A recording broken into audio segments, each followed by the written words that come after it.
This scene, it changed the game, and it never even gave us an answer.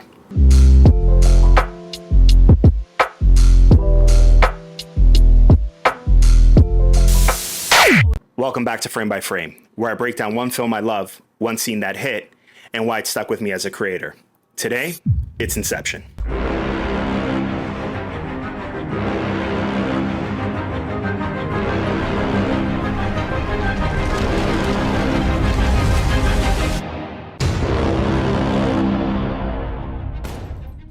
On the surface, this movie's about a dream heist.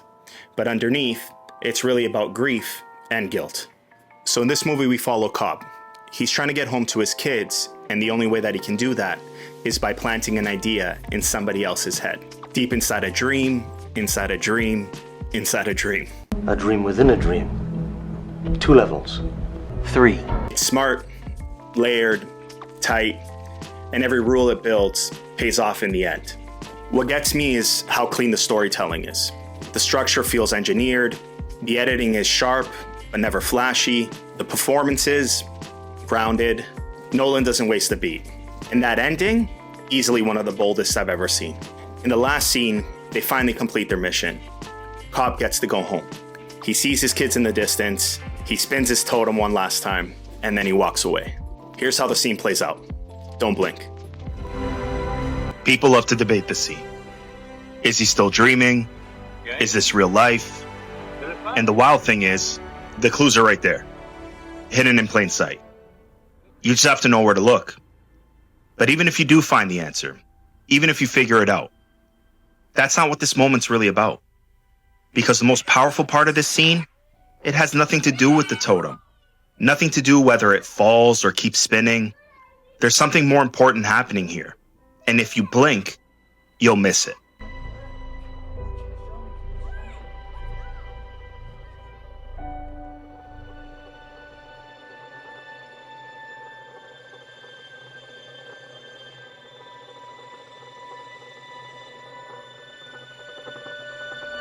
Guys, this movie came out 15 years ago. This is still being debated till today.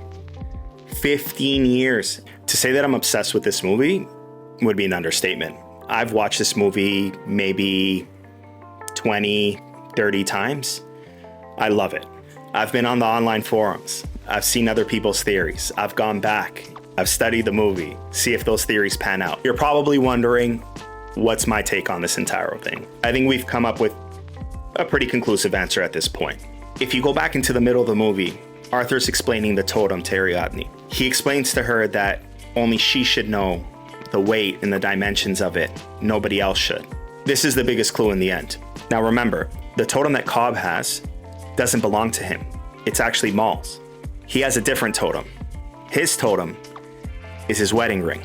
If you go back throughout the movie, every single time that he's dreaming, he still has his wedding band on.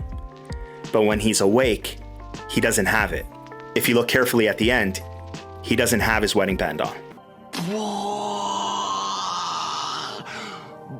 Now the second reason.